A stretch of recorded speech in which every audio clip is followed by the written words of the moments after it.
Thank you very much.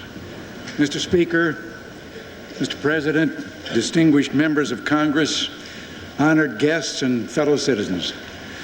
May I congratulate all of you who are members of this historic 100th Congress of the United States of America. In this 200th anniversary year of our Constitution, you and I stand on the shoulders of giants, men whose words and deeds put wind in the sails of freedom. However, we must always remember that our Constitution is to be celebrated not for being old, but for being young. Young with the same energy, spirit, and promise that filled each eventful day in Philadelphia State House. We will be guided tonight by their acts, and we will be guided forever by their words. Now, forgive me, but I can't resist sharing a story from those historic days. Philadelphia was bursting with civic pride in the spring of 1787, and as newspapers began embellishing the arrival of the convention delegates with elaborate social classifications. Governors of states were called Excellency. Justices and chancellors had reserved for them Honorable with a capital H. For congressmen, it was Honorable with a small h. And all others were referred to as the following respectable characters. Well, for this 100th Congress, I invoke special executive powers to declare that each of you must never be titled less than honorable with a capital H.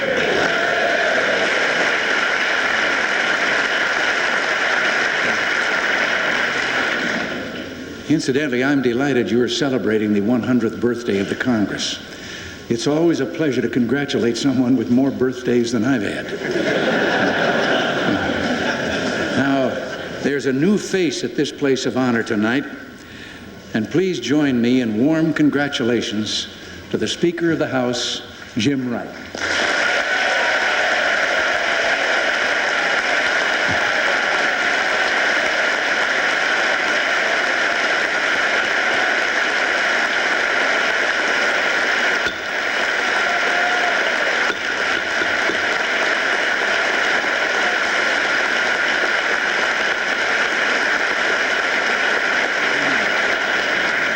Mr. Speaker, you might recall a similar situation in your very first session of Congress 32 years ago. Then as now, the speakership had changed hands, and another great son of Texas, Sam Rayburn, Mr. Sam, sat in your chair. I cannot find better words than those used by President Eisenhower that evening.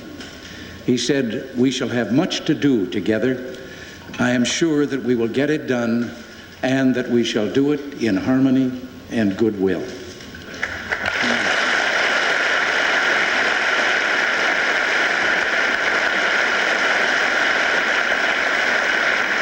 Tonight, I renew that pledge to you, Mr. Speaker, and to Senate Majority Leader Robert Byrd, who brings 34 years of distinguished service to the Congress. May I say, though there are changes in the Congress, America's interests remain the same. And I am confident that along with Republican leaders Bob Michel and Bob Dole, this Congress can make history. 6 years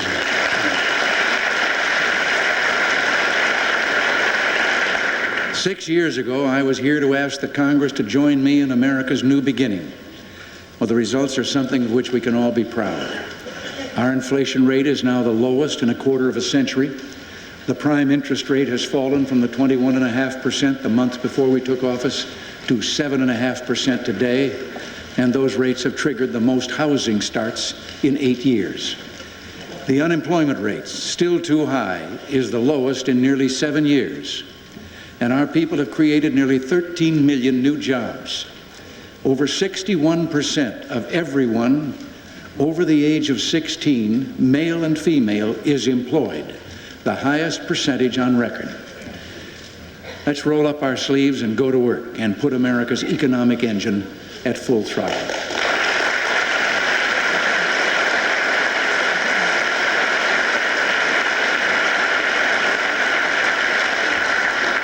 We can also be heartened by our progress across the world. Most important, America is at peace tonight, and freedom is on the march. And we've done much these past years to restore our defenses, our alliances, and our leadership in the world.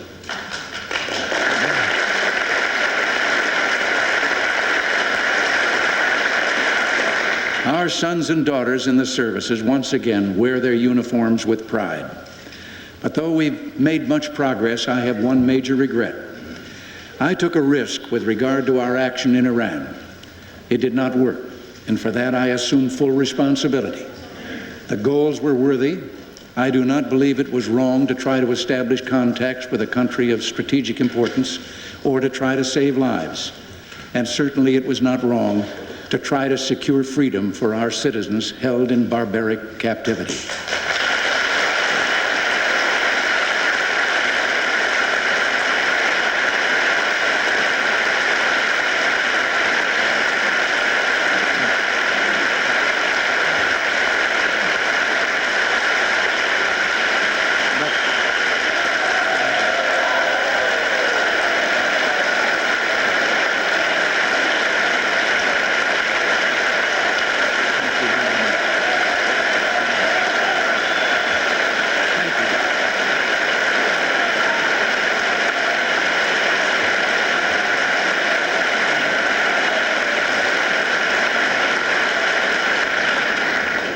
But we did not achieve what we wished, and serious mistakes were made in trying to do so. We will get to the bottom of this, and I will take whatever action is called for. But in debating the past,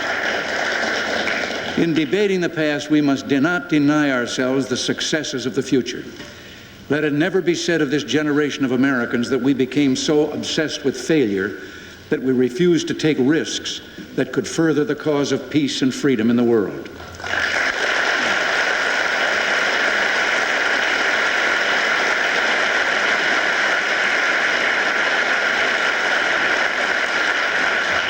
Much is at stake here, and the nation and the world are watching to see if we go forward together in the national interest or if we let partisanship weaken us.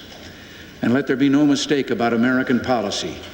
We will not sit idly by if our interests or our friends in the Middle East are threatened, nor will we yield to terrorist blackmail.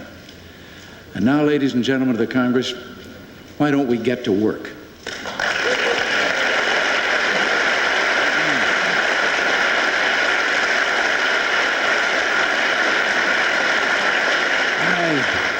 I'm pleased to report that because of our efforts to rebuild the strength of America, the world is a safer place. Earlier this month, I submitted a budget to defend America and maintain our momentum, to make up for neglect in the last decade. I ask you to vote out a defense and foreign affairs budget that says yes to protecting our country. While the world is safer, it is not safe. Since 1970, the Soviets have invested $500 billion more on their military forces than we have.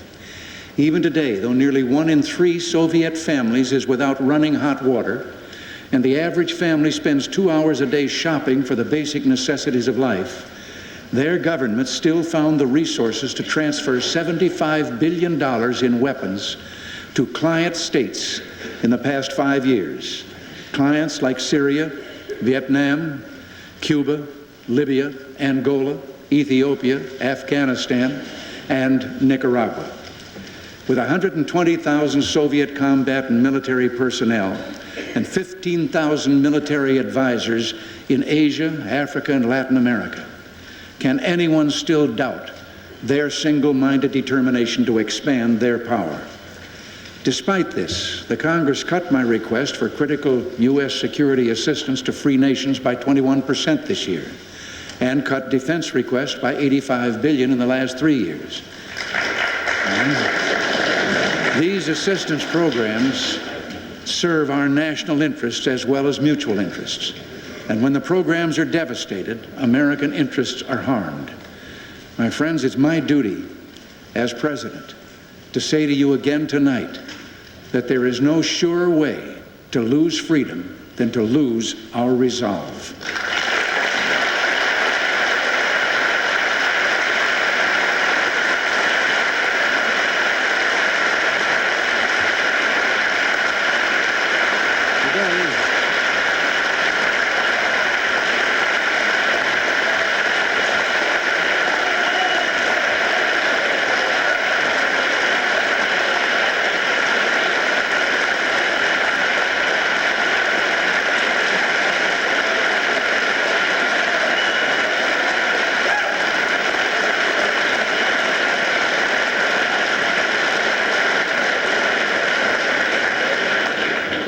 Today, the brave people of Afghanistan are showing that resolve. The Soviet Union says it wants a peaceful settlement in Afghanistan, yet it continues a brutal war and props up a regime whose days are clearly numbered. We are ready to support a political solution that guarantees the rapid withdrawal of all Soviet troops and genuine self-determination for the Afghan people. In Central America, too, the cause of freedom is being tested, and our resolve is being tested there as well. Here especially, the world is watching to see how this nation responds. Today, over 90% of the people of Latin America live in democracy. Democracy is on the march in Central and South America. Communist Nicaragua is the odd man out, suppressing the church, the press, and democratic dissent, and promoting subversion in the region. We support diplomatic efforts, but these efforts can never succeed if the Sandinistas win their war against the Nicaraguan people. Our commitment to a Western Hemisphere safe from aggression did not occur by spontaneous generation on the day that we took office. It began with the Monroe Doctrine in 1823 and continues our historic bipartisan American policy. Franklin Roosevelt said, "We are determined to do everything possible to maintain peace on this hemisphere." President Truman was very blunt. International communism seeks to crush and undermine and destroy the independence of the Americans. We cannot let that happen here. And John F. Kennedy made clear that communist domination in this hemisphere can never be negotiated.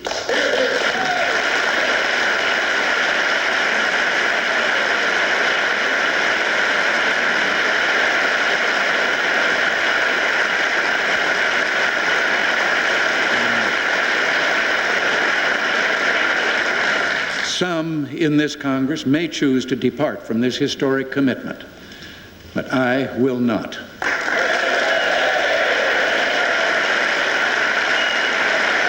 This year,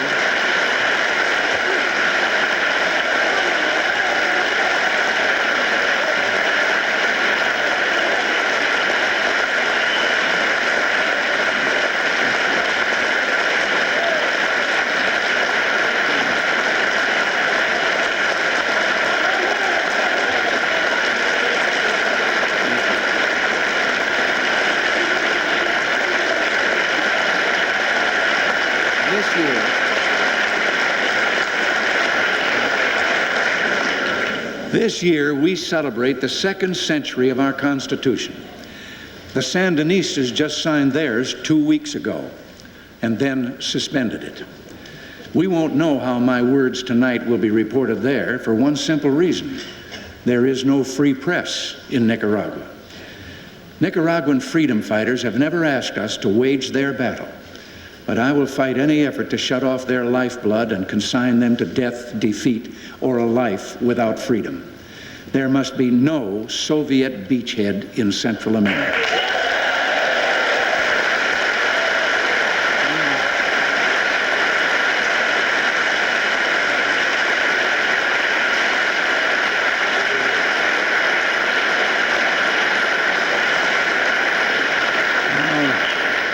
We Americans have always preferred dialogue to conflict, and so we always remain open to more constructive relations with the Soviet Union.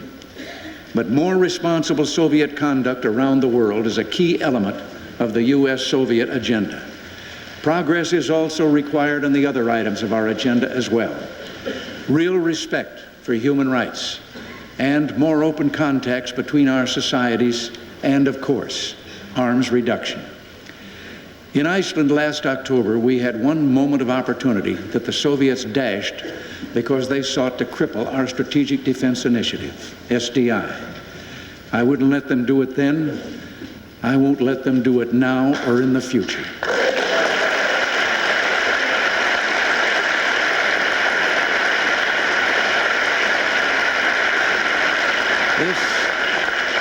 This is the most positive and promising defense program we have undertaken. It's the path for both sides to a safer future. a system that defends human life instead of threatening it. SDI will go forward. The United States has made serious, fair, and far-reaching proposals to the Soviet Union, and this is a moment of rare opportunity for arms reduction. But I will need, and American negotiators in Geneva will need, Congress support. Enacting the Soviet negotiating position into American law would not be the way to win a good agreement. So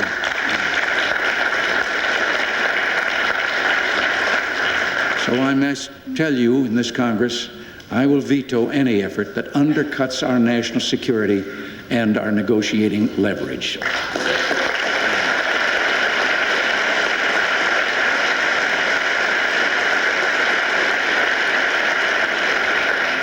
Now, today we also find ourselves engaged in expanding peaceful commerce across the world. We will work to expand our opportunities in international markets through the Uruguay round of trade negotiations and to complete an historic free trade arrangement between the world's two largest trading partners, Canada and the United States. Our basic trade policy remains the same. We remain opposed as ever to protectionism because America's growth and future depend on trade. But we will insist on trade that is fair and free. We are always willing to be trade partners, but never trade patsies.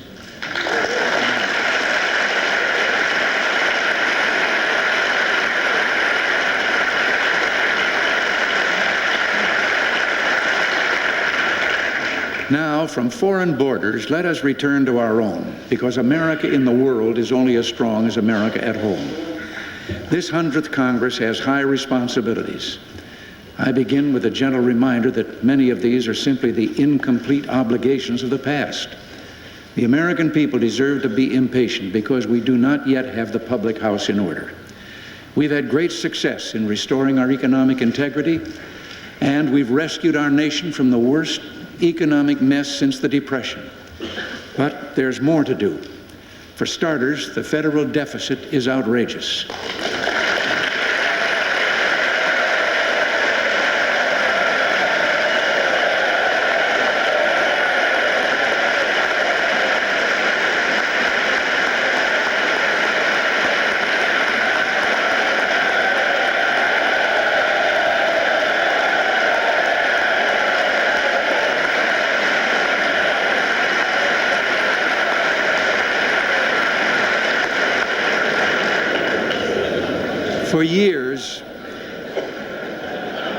For years, I've asked that we stop pushing onto our children the excesses of our government. But what the Congress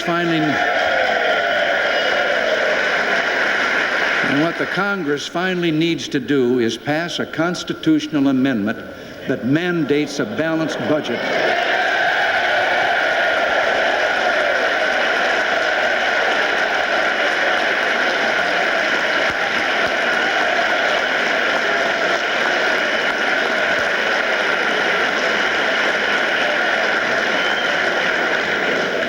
And forces government to live within its means. States, cities, and the families of America balance their budgets. Why can't we?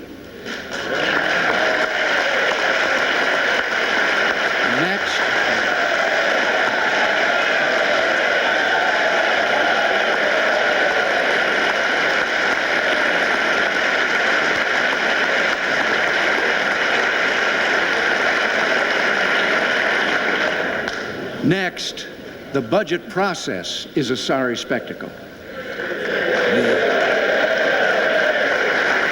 The missing of deadlines and the nightmare of monstrous continuing resolutions packing hundreds of billions of dollars of spending into one bill must be stopped.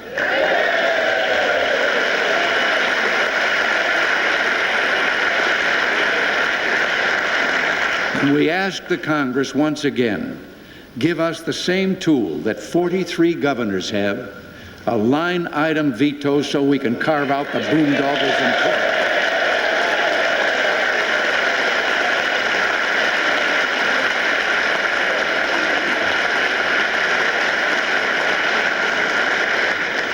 and those items that would never survive on their own. I will send the Congress broad recommendations on the budget, but first I'd like to see yours. Let's go to work and get this done together. But now, let's talk about this year's budget. Even though I have submitted it within the Graham-Rudman-Hollings deficit reduction target, I have seen suggestions that we might postpone that timetable. Well, I think the American people are tired of hearing the same old excuses.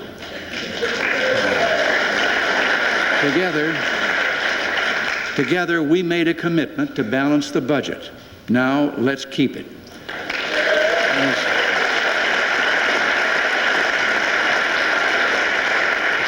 As for those suggestions that the answer is higher taxes, the American people have repeatedly rejected that shop-worn advice. They know that we don't have deficits because people are taxed too little.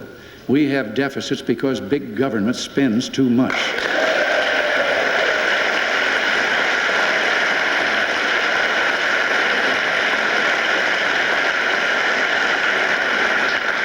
Now, next month, I'll place 2 additional reforms before the Congress.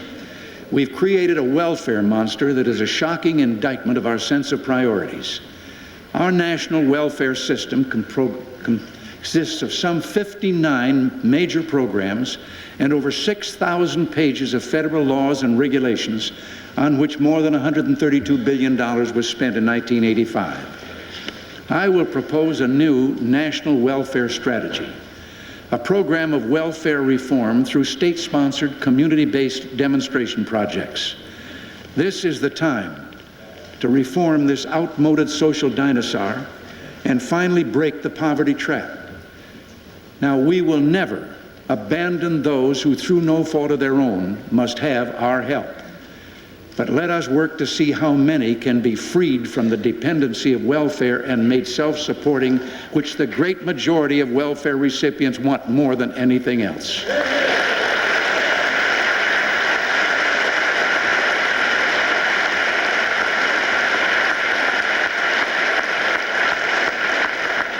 Next, let us remove a financial specter facing our older Americans. The fear of an illness so expensive that it can result in having to make an intolerable choice between bankruptcy and death. I will submit legislation shortly to help free the elderly from the fear of catastrophic illness.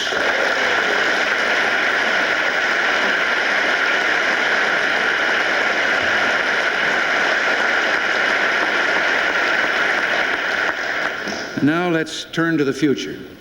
It's widely said that America is losing her competitive edge. Well, that won't happen if we act now. How well prepared are we to enter the 21st century?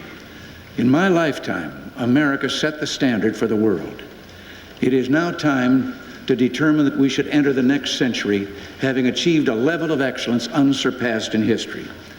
We will achieve this first by guaranteeing that government does everything possible to promote America's ability to compete. Second, we must act as individuals in a quest for excellence that will not be measured by new proposals or billions in new funding. Rather, it involves an expenditure of American spirit and just plain American grit. The Congress will soon receive my comprehensive proposals to enhance our competitiveness, including new science and technology centers and strong new funding for basic research.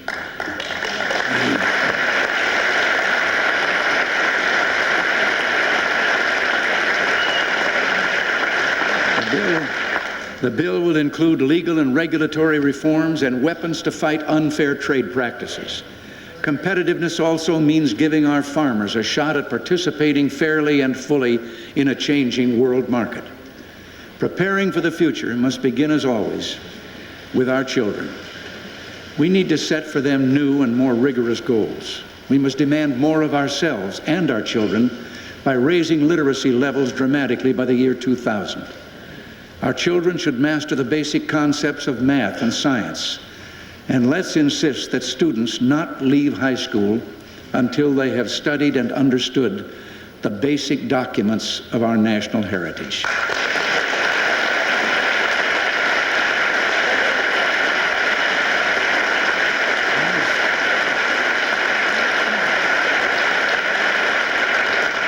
There's one more thing we can't let up on. Let's redouble our personal efforts to provide for every child a safe and drug-free learning environment.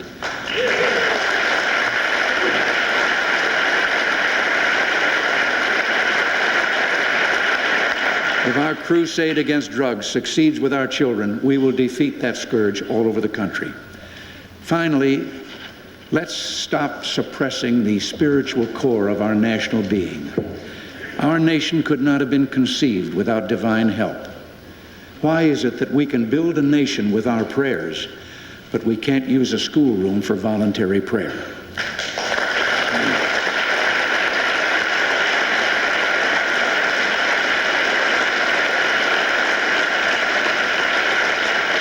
The 100th Congress of the United States should be remembered as the one that ended the expulsion of God from America's classrooms.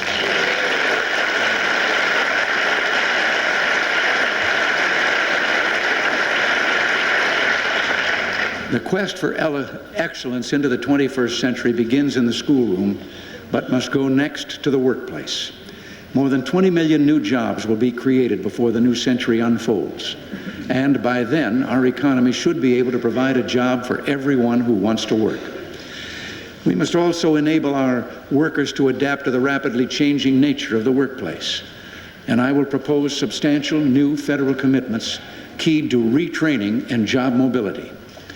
Over the next few weeks, I'll be sending the Congress a complete series of these special messages on budget reform, welfare reform, competitiveness, including education, trade, worker training and assistance, agriculture, and other subjects. The Congress can give us these tools, but to make these tools work, it really comes down to just being our best, and that's the core of American greatness. The responsibility of freedom presses us toward higher knowledge, and I believe moral and spiritual greatness.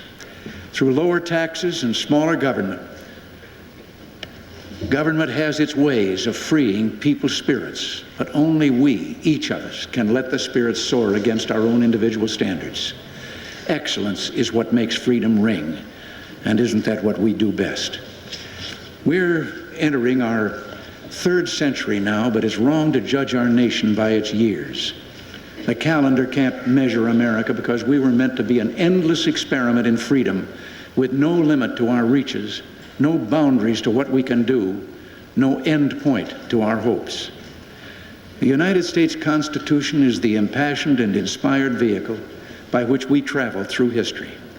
It grew out of the most fundamental inspiration of our existence, that we are here to serve Him by living free, that living free releases in us the noblest of impulses and the best of our abilities, that we would use these gifts for good and generous purposes and would secure them not just for ourselves and for our children, but for all mankind.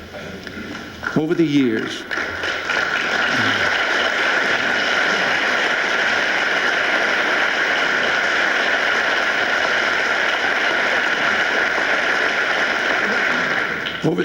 and I won't count if you don't, nothing has been so heartwarming to me as speaking to America's young, and the little ones especially, so fresh-faced and so eager to know. Well, from time to time, I've been with them, they will ask about our Constitution.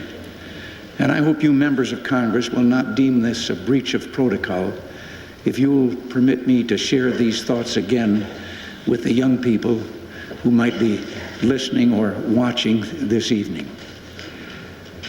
I've read the constitutions of a number of countries, including the Soviet Unions. Now, some people are surprised to hear that they have a constitution, and it even supposedly grants a number of freedoms to its people. Many countries have written into their constitution provisions for freedom of speech and freedom of assembly. But if this is true, why is the Constitution of the United States so exceptional? Well, the difference is so small that it almost escapes you. But it's so great, it tells you the whole story in just 3 words. We, the people. In those other constitutions, the government tells the people of those countries what they're allowed to do. In our Constitution, we, the people, tell the government what it can do, and it can do only those things listed in that document and no others. Virtually every other revolution in history has just exchanged one set of rulers for another set of rulers. Our revolution is the first to say the people are the masters and government is their servant.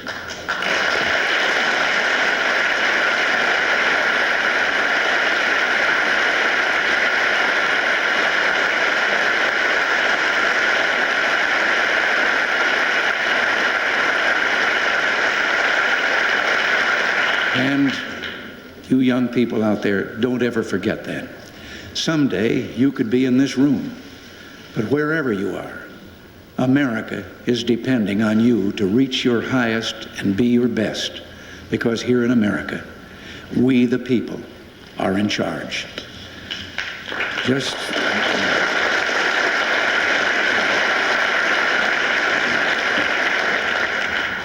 3 words, some words. We the people. Those are the kids on Christmas Day looking out from a frozen sentry post on the 38th parallel in Korea, or aboard an aircraft carrier in the Mediterranean, a million miles from home, but doing their duty. We the people, those are the warm-hearted whose numbers we can't begin to count, who will begin the day with a little prayer for the hostages they will never know and MIA families they will never meet. Why? Because that's the way we are, this unique breed we call Americans. We the people, they're farmers on tough times, but who never stop feeding a hungry world. They're the volunteers at the hospital choking back their tears for the 100th time, caring for a baby struggling for life because of a mother who used drugs. And you'll forgive me a special memory. It's a million mothers like Ronald Reagan who never knew a stranger or turned a hungry person away from her kitchen door. We the people. They refute last week's television commentary, downgrading our optimism and our idealism. They are the entrepreneurs, the builders, the pioneers, and a lot of regular folks, the true heroes of our land who make up the most uncommon nation of doers in history. You know they're Americans because their spirit is as big as the universe, and their hearts are bigger than their spirits. We the people, starting the 3rd century of a dream and standing up to some cynic who's trying to tell us we're not going to get any better. Are we at the end? Well, I can't tell it any better than the real thing. A story recorded by James Madison from the final moments of the Constitutional Convention, September 17th, 1787. As the last few members signed the document, Benjamin Franklin, the oldest delegate at 81 years and in frail health, looked over toward the chair where George Washington daily presided. At the back of that chair was painted the picture of a sun on the horizon. And turning to those sitting next to him, Franklin observed that artists found it difficult in their painting to distinguish between a rising and a setting sun. Well, I know if we were there, we could see those delegates sitting around Franklin, leaning in to listen more closely to him. And then Dr. Franklin began to share his deepest hopes and fears about the outcome of their efforts. And this is what he said. I have often looked at that picture behind the president without being able to tell whether it was a rising or setting sun. But now at length I have the happiness to know that it is a rising and not a setting sun. Well, you can bet it's rising, because my fellow citizens, America isn't finished.